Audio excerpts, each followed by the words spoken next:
Giving up easily is probably a learned behavior. Interesting. Spend time thinking, because you may be able to double or triple or 10x your output if you would just spend 3 hours one day thinking through it. Can I develop a growth mindset?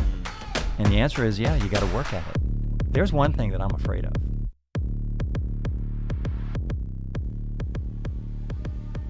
What's up, guys? Welcome back to the Patros Podcast, where we are learning to embrace healthy masculinity. My name is Allan, Pereira, my co-host Jeff Ford, Hey. and our incredible, godly, wise, humble guest, Rob Fall. Thank Great you. to Happy see to be you again. here. You bet. Yes, sir. Yeah, welcome back, Rob. Part 2 of our time with you. So we didn't scare you off with part 1. I'm thrilled to be here. Thank you. Well, for those of you who missed it, we spoke with Rob. Rob is a board-certified master life coach, among many things. He's my coach. And, we talked about the importance of coaching, what that looks like, and, just how that can benefit us, really. We talked about what that looks like for a believer, and the fact that it's really kind of a form of discipleship. Now, whether someone picks up on that or not as you're coaching them, they may or may not, but I just love it because it allows me to get the best out of me. And so if you didn't see that one yet, make sure you go back. Rob gives a little bit of his story. And I mean, 70 marathons. Can we camp on that for just a second, though? Yeah. I mean, 70 marathons. Most people are listening to this going, like, I haven't run 70 times. I think you said that in the last podcast. Like, how did you even get into running? Like, how did you know that was a thing? So years ago, about 20 years ago, a buddy of mine, Allan Wetherelt, I had known him through soccer. Our kids played soccer. We were involved in a group called the Clearwater Chargers. And Allan said, hey, Rob, would you like to run a marathon with us? And I had just actually had a little bit of a heart procedure, and we had a great outcome. I had a little bit of an arrhythmia kind of a thing, and we fixed it, which was, praise God for that. And I thought to myself, well, I'm an athlete. I can do that. Okay, let's go do it. And so I started training with him and his team, his running team. And then halfway through our training, I led a group to the Middle East for an Armed Forces entertainment tour. Oh, wow. And so I actually continued my training while I was on this tour. We were in Afghanistan, Kyrgyzstan, Uzbekistan, Pakistan, and Qatar, which was kind of crazy. I've learned something every day. So it was kind of crazy. The stands, that's right. It was the stands tour. So we were on the tour, and I was the tour manager, one of my entrepreneurial efforts. And Jill was my wife Jill was one of the chaperones. We had a girl group that sang, and it was like a good old-fashioned Bob Hope Friday special. Yeah. We had a comedian, we had entertainment, we had attractive young women, and made it PG appropriate for the troops. So anyway, I actually ran a 10-mile training run on Bagram Air Base. Oh, how about that? Right, and which was pretty cool. And so they had the planes that had been abandoned there by Russia so many years before that, when they were, I think it was in the 80s, something like that, with the fight in Afghanistan. Yeah. So anyway, so I did the training, came back. Allan and I and our wives went to San Francisco to run our first marathon, and I had no idea. They wanted us to go into corrals, and they said, okay, based on your time, okay, you go in this particular corral, and then they had so many participants, and I had no idea. So we're down at the what do you call it? Anyway, downstairs where you have all of the gifts and things like that, and there's this life-size poster of Oprah. I ran my first marathon in 4 hours and 24 minutes, and I said, okay, I'm going to run 4:23. That's my goal. That's the corral I'm going into. Like running faster than Oprah. I mean, that's pretty sad, really, but that's where I was at the time. So I had this particular training method, a Galloway training method, and where you walk and you run, you walk and run, and you can run a marathon. I forgot everything. First, I just took off. And we're going across the Golden Gate Bridge. We come back from Sausalito. We go back into Golden Gate Park. And then I said, I need to go back to my training program because I'm not so sure I'm going to finish this race, which, I did, no problem. And I ran a 4:23. I did. And so that was a lot of fun and had a lot of fun with it. And and then all of a sudden I got the bug. And one year, 2 different times actually, I ran 10 marathons. That next year I ran 10 marathons. I did 3 half marathons. I did 10 sprint triathlons. I was just kind of like a nut. And then I ended up qualifying for Boston, my last marathon of that year, which was great and a lot of fun. So yeah, I got the marathon bug. You just got the bug. I can totally relate, not me personally, but my sister is like this. I think she's now done 48 of the 50 states. Oh. I think she has Alaska and maybe Wyoming or something, or Idaho or something like that left. And I'm just like, she was not a runner growing up. So it's just like something that she found in her like later years. And she really likes it and she enjoys it. And I ran one marathon. My wife was training for the Disney. Yeah. And I was training with her just to keep company. It's like the only thing we could do together. And you had like hours together when you're training. Yeah. So I got up to 16 miles, then she got injured. And so I'm like, all right, well, there goes the training. And well, with Disney, you can't get your money back, refund or refunds. anything. So I'm like, man, we already paid for it. It's like $250 race. It's like expensive. So I ran it under Liza Ford, which now she's like, you gave me such a slow time. That's right. I'd only trained for 16 miles. I thought, well, what's another 10? It's only another 10. It's another 10. Turns out the other 10 is a lot. That's about 3 5K. So I ran the first 13 in right at 2 hours. So I'm like, okay, 4:30 looks legitimate, right? Let's just put it this way. The last 8 were not so pretty. So I think I came in at 4:49, and she was like, you totally ruined my time. Because she got really fast. What's a good time? Like, is it 2.5 hours, like a 6-minute mile or something like that? It kind of depends on your age. So the world-class marathons are running it in the 4-minute mile pace. It's crazy. I mean, like 4:30, it's like 4:30, something like that. Yeah. So they're just at a completely different level. It depends on your age group. Yeah. My fastest marathon, when I qualified for Boston, I was in my early 50s. I ran a 3:34. Okay. Yeah. And 48 seconds. And we track seconds. Yes, you did. And so I qualified for Boston by 12 seconds. What is that, like a 7-minute mile? That was just about an 8-minute mile. 8-minute just mile. A little bit, 8:01, something like that. So that was for me. That was pretty quick. I was about to say, yeah. It's very quick. Especially when you're running that many of them. Yeah. That many miles. Yeah. 1 mile, you're like, I could do that for 1 mile. Yeah. Now stack it. Yeah. It's an incredible accomplishment. Wow. I think if I ever want to do one of those distance ones, I've done a ton of halves, and I did a lot of the Spartan races, the Tough Mudders, and everything. I think the Ironman is like, I won't do a marathon. I just won't. But I would do a marathon in combination with the Ironman. Have you ever watched the Iron Cowboy documentary? I have. He's crazy. That's different. In a good way. I ran an Ironman. Yeah. And it took me 13 hours and I think 16 minutes, something like that. And I loved it. I loved it. And it was a lot of cross training, which actually is easier on your body than marathon training in many respects. Really? At the peak of my training, I was swimming 3 miles on a Friday in the pool. I was doing a 120-mile bike ride on a Saturday. And I'd do an 18-mile run on a Sunday as you were kind of peaking before you start tapering, and then you run the race.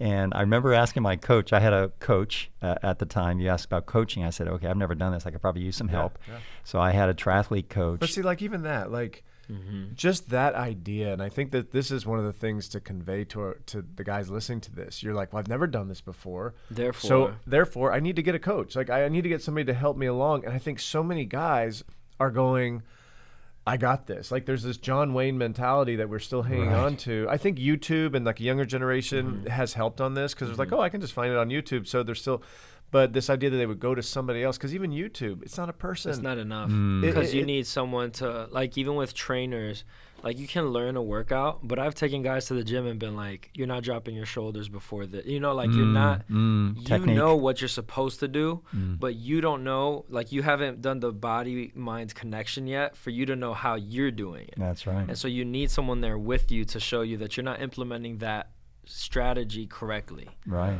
So, yeah, so to anyway, your point, when you say that, I'm just like, we all need it. We all need that, and I think that is, because we're going to be talking about growth mindset today. This is why I'm kind of thinking about that. Is you just, I have always known you to be somebody. Hey, if I don't know it, I'm going to go find it out. And I think a lot of guys struggle with that. But that really, I think, is the key to your success. And I'm learning from you, and I hopefully others learn from me, right? We pass this on. So that's what Patros is all about. Yeah. It's just passing this on to the next generation to make sure we're not losing those like key components and pieces to a successful life. And when I say successful life, I hope people hear me. I'm talking about a life with purpose and meaning, the one that God has called me to do. Like finding out what that calling is, that you're on earth to make a difference. What are you doing with it? And it's like, if we don't know what that is, what's your why, right? Like if you don't know what your why is, you got work to do. And then even when you know your why, it's like, okay, now how do I be the best version that God has created me to be? So I just love that about you. Sorry to interrupt your story, but you said that, and I'm like, man, this guy is just has done it for a long time. Little moment to just post it right here. Yeah. A little moment. So, So you got the coach. Yeah, so I got the coach, and it's really interesting about coaching because you end up learning things about yourself. When I first got in the pool, which I'd only done a year before that, I had another coach, a friend of the family, a lifeguard, and I said, "Oh, would you mind assessing my swim technique?" She's a friend of Jill's as well, and she turned to Jill and she said, "He's a sinker."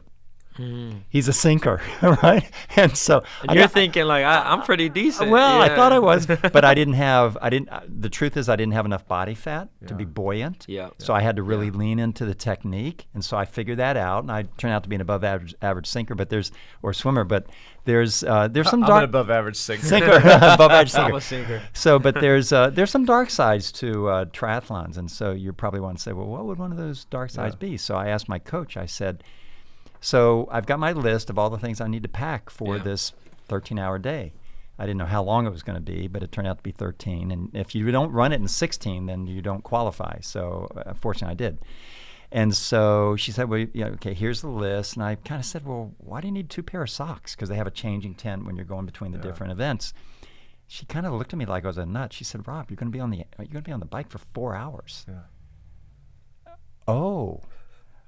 Oh, okay. So they don't have rest stops along the way. A lot of friction there, Rob. Right? Yeah. And so anyway, so that was like, okay. And then the other thing that happened to me, just we'll finish here, is that it's all about managing your nutritional intake as well. You have to, otherwise if you get depleted, you bonk, and and you often don't recover from it. Yeah. So I was very mindful of my nutritional intake on every 45 minutes or so. So anyway, my heart was racing. I come out of the swim. I had a pretty good swim, about an hour and 10 minutes. And then I came out, and after a while on my bike, I reached around to my stirrup in the back to get my water with the protein and carbs in it. Both my bottles had blown out of the saddle. No. And I'm thinking to myself, holy cow, I'm in trouble. Yeah. And I thought, well, what am I going to do? And so I didn't realize this. They about 4 or 5 stops in the race. They have you can get bottles of endurance Gatorade. So I drank 10 bottles of endurance Gatorade for my nutritional. I had 400 grams of sugar. Wow. Right? And so now I know why I had to have 2 pair of socks. Because it's just like, what? And so anyway, it's kind of fun. It was so interesting and different and challenging, and you push yourself, and what are your boundaries, either self-imposed or actually imposed. And I always say you get the results you deserve. They're not always the ones you want. Yeah. Right? And so I love that. It's a great sport. Yeah. So we're going to be talking growth mindset today because, I mean, just doing hard things in general is most people don't do it. We want to live in the comfortability. We want to live in like, I'm safe, So we last time on the podcast we talked about risk and how our wives are more risk adverse, and at least at this table we're all kind of embrace the risk. But there's a lot of men who just want to be in that comfortable as well, and they're not getting the most out of their lives. And it sounds selfish when we say it, but it's really not. It's about like who God has designed you to be. I think about Psalm 139 where it says you're fearfully and wonderfully made. Like He has made each of us. There's only one, right? And so it's like we've got this totally unique perspective on the world, and God wants us to use that to share it with others. But then sometimes we get locked in, right? And so we're going to be talking about that growth mindset today, and then a little bit of the 10X is easier than 2x, which is a fascinating. We can just kind of concept touch on that a little bit, but before we do that, we're kind of a month and a half here into the new year, right? And so the new year, everybody likes, they got their resolutions and they're trying to keep them, et cetera, et cetera. So I'm going to pose it to you guys. I have the 5 most broken New Year's resolutions. So I'm going to see if collectively, don't cheat, Allan. I can't even read that. Don't cheat. I can't even read. Collectively, can you get all 5 without a miss? So let's see. Well, I suspect one of them has to do with weight loss. Yep. Losing weight is number 4. Okay. The most broken. Would that be under the same umbrella as like working out? Nope, that would be number 2. So doing more exercise, improving my fitness, that is the second most often broken New Year's resolution. Diet, for sure, diet. Diet is number 5. Okay. So you've got 3 of the 5. Improving my diet's 5. You have losing weight, number 4, so number 2. So if we're playing baseball, our average is good right That's now. That's good. You're 100% right now. Bring in the pinch hitter. We're good. You're 100%. All right, so those other 2. So the other 2. Well, I would have thought it would have something to do with financial, some type of savings. Financial goals, savings, making more money, saving more money, budget, something like that. Not in the top 5. Not in the top 5. It probably should be in the top 5, right? It probably should be. I think those people don't want to admit it. Is what's going on. It's actually no, it's not even there. It's not in the top. When was this? Because if it's recent, 22. So social media usage? Yes, that is number 6. Spending less time on social media. Yeah. Dating? Not. No relations. I'll give you a hint. Has to do with reading. No. Has to do with maybe some addictions. Oh, okay. Oh, quit smoking. Quit smoking is number 3. So you've and hit then 2, maybe 3, 4, quit 5. drinking. Another addiction, probably. Drinking.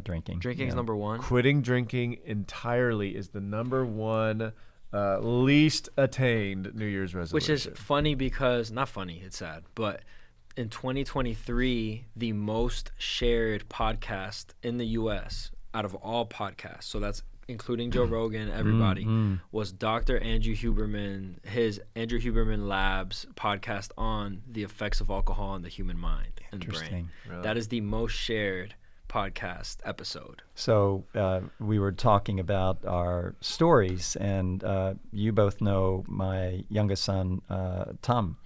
And Tom was probably in 3rd grade, maybe 2nd grade. We had just come back from living in the UK. And his older brother came home one day and said, "Oh, Dad, did you know that alcohol kills brain cells?" And so this was a parenting moment, right? And I said, "Oh, well, Joey, yeah, I kind of did know that." And he said, "Well, how come Uncle Jim drinks beer?" Oh. Well, Uncle Jim's an adult and so on and so forth. And so he said, "Okay." And so for some reason, I decided to create a little game with Tommy. He's so quick. There was no way I could ever get anything by him. I said, "Okay, Tommy, I'll bet you I can go an entire year without drinking any beer," because he'd overheard the conversation. And I tried to I communicated in a way that he was going to win regardless if I did it or not. I said, "Okay, if I go a year without drinking beer, then you'd win $20, and if I don't do it, then you'll win $20." So it was either way, he was going to win. I'm not sure if he picked it up, but I think he did. So anyway, this was at the Super Bowl, and O'Doul's came out in December, January maybe. And so I thought, you know what? And this was like 11 months into my bet. And so I said, I think I'll have a beer. And so Tommy, being the bright young guy that he is, he kind of looked at it, he said, "You owe me $20. I said, "What do you mean? This is a no alcohol beer." And he said, "Contains less than 0.5% per volume, right, for alcohol." And so he was going to win regardless, but he's so daggone smart, I couldn't get it by him. That's right. But I actually have not had alcohol, in like 35 years. And it all started with just a fun little bet with my youngest son. And a number of influences. My grandfather, I'm pretty sure, was an alcoholic. My mom's dad, God bless him. And I don't know that I knew that growing up, but I was always mindful of the downside of alcohol, and so I just decided to take it out of my diet, and I haven't missed it since. So it's crazy. why don't people keep their resolutions? What is your, I mean, you've been in the coaching business. I'm sure that it's more than just business, right? That spans over into personal kind of stuff. I mean, oh yeah. What have you seen? I mean, why do we struggle to keep these kind of resolutions? I would answer that question by asking a question. Someone says, well, why don't people engage mentors and coaches? And then I'll answer it by saying, well, do you really want a mentor? Do you really want a coach? Yeah. And so do you really want the resolution? Do you really want change? Right. Do you really want change? And I think the reason that it typically, it's human nature. I suspect number one, it's just human nature kind of frames that. You know, we have best intentions, but then we don't follow through on it. I do think that unless our resolutions, which I don't love that word, unless we prioritize according to our purpose, it's kind of fleeting. It's not framed. It's not anchored. So losing weight, that's one thing, but that's really related to discipline and habits and lifestyle. And what do you really want? Do you really want this? Okay, what are the steps? And now we talked about marathons. Okay, just go run the next 2 miles or two minutes. And so I think a lot of it has to do with we create these big goals and we don't break it down. And so we don't create habits to perpetuate those goals in the moments of our human weakness. Yeah. So that would be my perspective. I think it's not, we talked about frameworks here. It's probably not framed appropriately. It's really more fleeting as opposed to a purposeful outcome. Yeah. That's funny that you mentioned. So this morning I'm 5 a.m. club, and so it's funny, we're all falling apart. So my buddy Mike comes over. He tweaked his knee, so he's not even working out. He's just coaching us, right? He's just sitting down watching us, and Raul's a little, over something. I'm a little, and so we were probably 45 minutes in, and we still had a station left to do. So it was like 50 wall balls, 50 pull-ups, 100 jump ropes, then 35, 35, 70, then 20, 20, 40. And so that was left. And I'm just like, I'm over it, right? I'm like, I do not. So I get the wall ball, and I'm like, I do not want to do this. Like, it's just out loud. I say this, right? And I start doing it, right? I just kind of go up. And Michael, with my coach back there with his knee injury, he goes, but the difference is you're doing it, whereas most people aren't doing it. That's right. And I thought, well, that's actually, I wasn't even thinking of it like that, but he's right. And he's like, it's called adulting. Wow. And I was like, yeah. And I tell my kids, Rob, I say this a lot. It's one of my little dad-isms. It's that 80% of the decisions I make in life are things that I really don't want to do. There's about 20% I look forward to, but about 80% I do them because I have to, because it's adulting or it's responsibility or it's, God wants me to, or whatever the reason might be at the given time. But the point is, most of life is doing things that at the end of the day, like, yeah, you'd probably rather be doing something else, but you do it because you know the outcome ultimately. So you've put in place a process, a mindset that says, I'm going to do hard things because I know hard things is going to give me the result that I want. So it's like any of your training, right? You know the result is what you want, so you have to set up the process to be able to get to that result. And so many times, we have this big audacious goal, to your point, which I love. I love the big goals. But then if you don't have the strategies to get there, I mean, you're dead in the water, right? Right. It's what happens. And so it does take discipline. It does take forming new habits, right? And so we're people. And so sometimes we fall off our goals and our objectives. And I think that if it is discipline, then what are the things that we're doing to develop our discipline? If it is developing resilience and being able to bounce back from hard things, what am I doing to do that?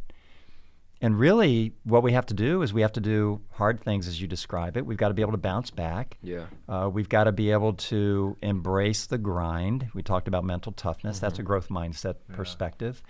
And when we end up oddly enjoying those tough times, I love it when I have a setback. I mean, I don't always love the outcomes, right? But I love the setback. And so if we in fact are walking in faith and trusting in God, well, of course he put that hurdle in front of me in order to, why would I give you, Rob, something bigger if you're not able to take that next step. I'm going to meet you where you're at. I love you no matter who you are and what you do, of course. Yeah. Okay, but I'm not going to give you bigger opportunities and ask you to do more things to glorify me when you're not able to do that next thing. So I think, again, when we put it in, so we talked about fearlessness, right, earlier, I think. And so there's one thing that I'm afraid of. There's absolutely one thing. I'm afraid of accounting for my life, okay, and having a conversation with the Lord.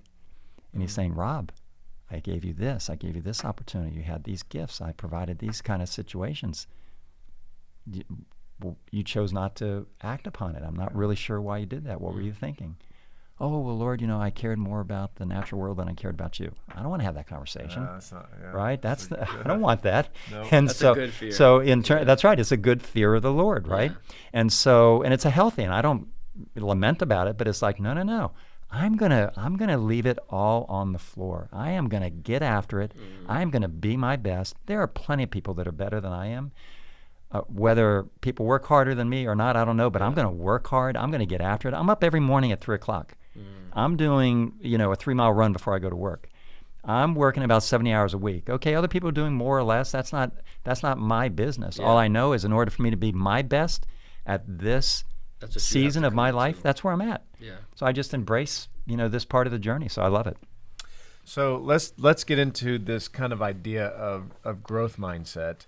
And fixed mindset, and like you're the one who really, several years ago, kind of brought this to my attention. The gal who kind of gets credit for bringing this, in the philosophy, psychology realms or whatnot, is a gal by the name of Carol Dweck, and so. This is kind of what she says. We'll just kind of this is going to frame kind of our conversation. In a growth mindset, people believe that their most basic abilities can be developed through dedication and hard work. Brains and talent are just the starting point. This view creates a love of learning and a resilience that is essential for great accomplishment. I feel like he's used all those words earlier. Yeah. So with that as kind of our framework. Maybe in your own words, what is growth mindset? Being open. And part of being open is being real with where I'm at. I mean, think about it. Not having to be the smartest person in the room, and all you got to do is work hard, and all things are possible. Who can't embrace that? Well, someone who has a fixed mindset. Or if someone says, no, that's just not true. The people that are actually making it are the ones that are lucky. I tell the story, when you see a turtle on the fence post, it didn't get there by themselves, right? And so getting after it, I like the term getting after it. So I think the growth mindset is a very empowering, Professor Dweck at Stanford University, it's a very empowering study that she conducted, and it has led to this empowering of people all over the world, just with this idea that I can actually be whoever I want to be. And as men of faith, by the grace of God, it's like there are no limits. I mean, there are no limits. I had a conversation yesterday with a group and asked them, I said, do you think if somebody wins and somebody else doesn't win, that there's only so much winning that's possible? Well, look at the history of the world. If we do nothing more than look at the GDP. I mean, the GDP grows every year, okay, the cumulative GDP of the world. So it's an infinite opportunity. So someone else can win as, hey, congratulations, right? Yeah. And it's not like I lost and you won. It's like, okay, this is where I'm at and what do I need to do? And so competition is a good thing. But anyway, so I love the growth mindset. I think it's a framework for literally everything in coaching. It's also related to, about the same time, positive psychology came out. So it is a positive psychology kind of a thought process. So I think it, again, super empowering. And there's countless examples of people who you think to yourself, how did that person get to that place? And you think to yourself, just because they were open to wanting to be better, wanting to grow, wanting to develop, being, embracing hard things, overcoming obstacles, right? Developing that resilience. I mean, life can be challenging, of course. Some have it very challenging, health issues, whatever it may be. With a growth mindset, we can see great things in adversity. That's good. Right. Do you mentioned the positive psychology? Do you find that people are more motivated by the negative or the positive? So in other words, is it the negative circumstances that kind of motivate them, or are they more motivated when people are affirming and positive? Yeah, you'd have to say that. Do y'all want to hear more of that conversation? Well, you can by becoming a Patros subscriber. You'll get exclusive member-only content. Just go to the link in the description or go to the Patros website.